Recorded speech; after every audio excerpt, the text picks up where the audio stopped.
येथे सत्याग्रह केला.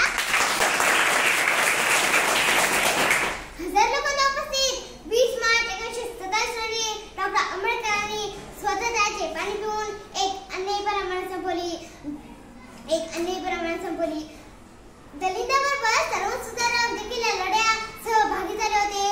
सुशेदाबाने माणसाने एकमेकांना हिरडणे अशा विषमतेचे